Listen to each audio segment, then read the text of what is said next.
Hey everyone, this is Mrs. Herbst. We're going to finish up the second half of lesson 7.7. So the goal today is to still be able to solve inequalities and graph the solutions on a number line. So remember from the first part of the lesson, an inequality is a mathematical sentence that uses those four symbols to compare two quantities. And we really want you to be at a place where you can just look at any one of those symbols and know if it's greater than or less than. We also talked about how solutions to inequalities get graphed on a number line. And that's because it's impossible to list all of the possible solutions when we solve an inequality. Remember on our number lines that for less than or greater than symbols, we're going to use an open circle because we are not including the number. But for less than or equal to or greater than or equal to, we will use a closed circle because we are including that value. So we did talk about how inequalities, when we solve them, the variable does have to be on the left-hand side. That helps us with graphing. But there also is another special rule about inequalities. So with multiplication and division properties, so when we are multiplying or dividing each side of an inequality by the same positive number, the inequality is going to remain true. And we've actually been doing this for in the last lesson when we were solving, but you can see in the example below, if negative 6 is less than 10 and we multiply both sides by 2, we still have a true statement. Negative 12 is less than 20. On the right-hand side, just showing division, if 20 is greater than 16 and we divide both sides by 4, we still have a true statement. 5 is greater than 4. But what happens when we multiply or divide by a negative? When we multiply or divide by a negative, you end up actually with a statement that's no longer true, so we have to reverse the inequality symbol or flip it around. In the examples below, it's the same two starting points. We're multiplying or dividing by the negative number this time. So negative 6 is less than 10, that's true. But if I multiply both sides by negative 2, I would have ended up with 12 is less than negative 20. Well, 12 is not less than negative 20, so we have to flip the inequality, and you can see that highlighted in blue. And on the right-hand side, 20 is greater than 16. Again, if we divide both sides by negative 4, we end up with a statement that would not have been true if we had written negative 5 is greater than negative 4. So again, you can see highlighted in blue that we flipped that symbol. So the symbol is flipped to compensate for that sign change that happens when you multiply or divide by a negative. So let's look at an example. Here we're asked just to solve the inequality. We don't have to graph it. So the first thing we're going to do is subtract 7 from both sides. That's going to give us negative 4x is less than or equal to 12. Our last step to undo multiplication is to divide both sides by negative 4. And when we do that, there's that division by a negative number. We're going to flip the symbol. 12 divided by negative 4 is negative 3. So the answer is x is greater than or equal to negative 3.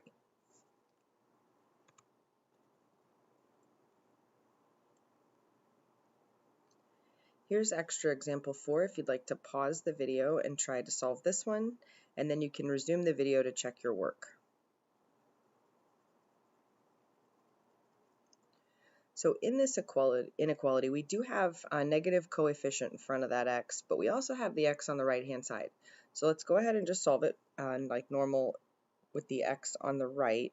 We're going to subtract 15 from both sides. We're going to undo that addition first. 9 minus 15 is negative 6. And now we're going to go ahead and divide both sides by negative 3. This is going to leave us with 2 is less than or equal to x. So there's the sign flip. Because we divided by a negative number, we need to flip the symbol.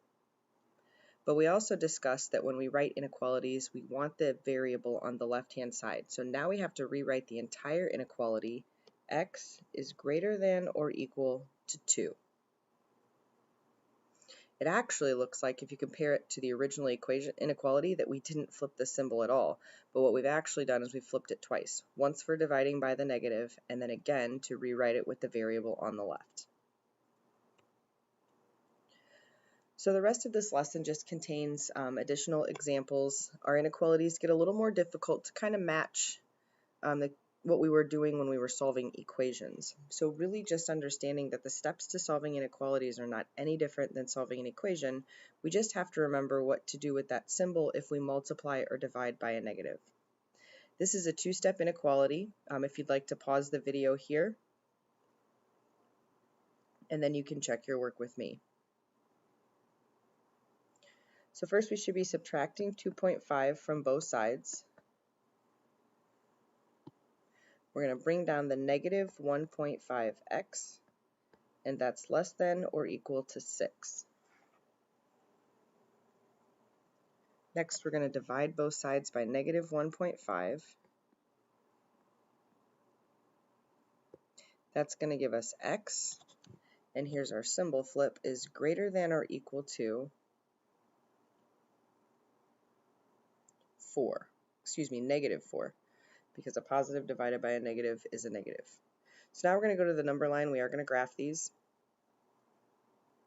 Our number of focus is negative 4, and that circle is going to be closed or filled in. It is a greater than or equal to symbol. It is pointing to the right, so we are going to shade to the right. So we're talking about all of these numbers, any number that is greater than or equal to negative 4.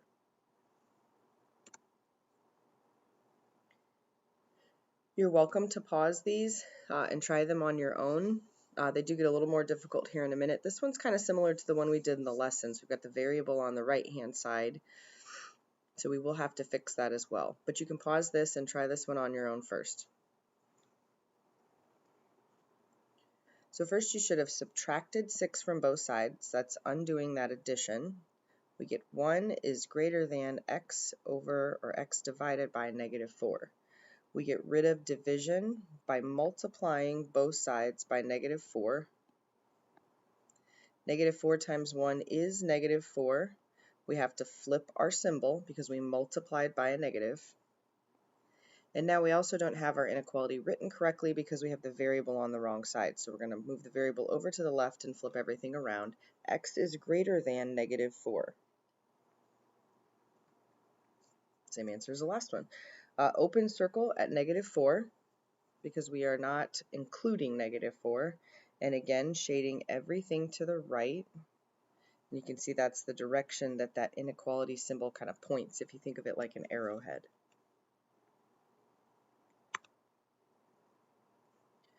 Example 3 is going to be the first one where you see variables on both sides. And we also have the distributive property.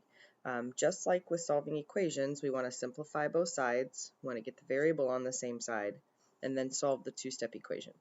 So distributing first gives us 4a minus 12 is less than or equal to 5a minus 8. When I worked with my classes, we had variables on both sides. I always shared that you move the smaller variable over to the side with the larger variable. It just prevents you from having negative coefficients, and with inequalities, that means you won't have to divide by a negative. So my preference here is to move the 4a by subtracting it to the other side. Remember that 4a is positive. That subtraction sign goes with the 12 behind it. So the 4a's cancel. I bring down a negative 12, less than or equal to a minus 8. 5a minus 4a is just a. Now we have a two-step inequality. We're going to add 8 to both sides. Actually, it's just a one-step because we don't have a coefficient in front of the a. I'm going to move over here just because I've run out of room. But negative 12 plus 8 is negative 4, and that is less than or equal to a. Notice I don't have a symbol flip here. I didn't divide or multiply by a negative number. But I am going to rewrite it to put the variable on the left. And we really like the answer negative 4 apparently. Here we get a is greater than or equal to negative 4. So we're going to fill in that circle, close it up, and then we're again going to shade to the right because we're talking about all the values that are greater than or equal to negative 4. In example 4, we have the distributive property, and we're going to combine like terms on that left-hand side. So first we're going to distribute negative 3 through the parentheses. So that's negative 3x. I've taught my students that negative 3 times 2 is negative 6, so we're going to write minus 6 minus x minus 4 is greater than negative 4. Now we need to combine like terms. So we're going to combine these two x terms. Notice that they both have negative signs in front of them. So I have negative 3x minus x. That is negative 4x. Remember, if you are not confident in your computation with integers, please make sure that you're using a calculator. We're also going to combine the two constant terms. We have negative 6 and negative 4. That's negative 10, or you can think about it like negative 6 minus 4. And we're going to bring down the inequality.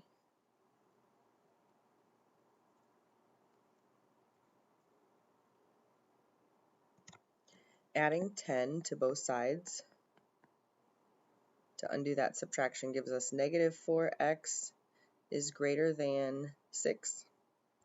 And now I'm going to move over here so I don't have enough room. Dividing both sides by negative 4. Okay, there's that new rule we learned today. Dividing by a negative causes us to have to flip our symbol. We're going to get a fraction here, or a decimal.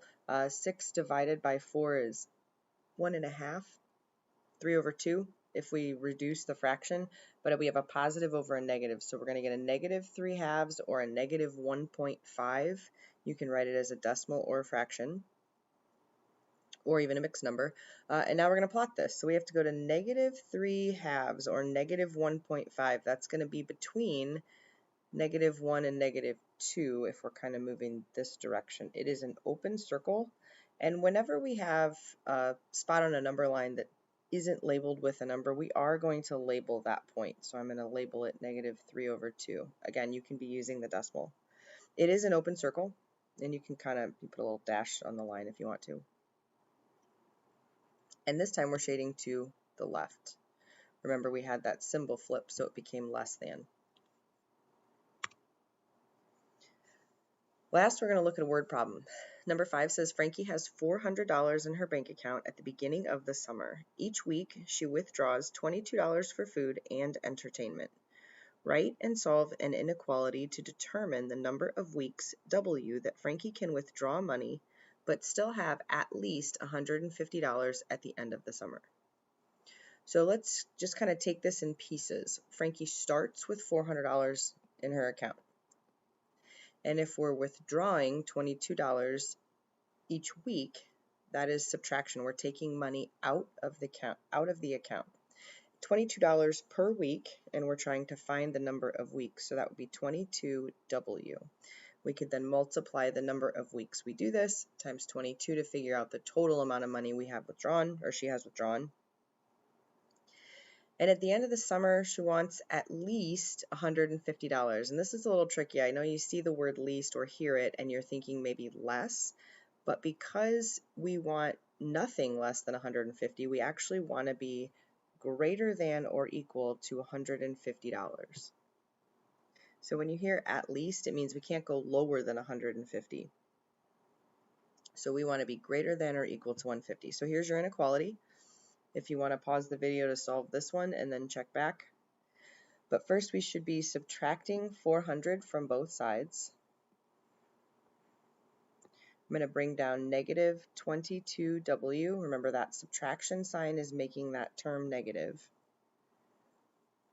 150 minus 400 is negative 250.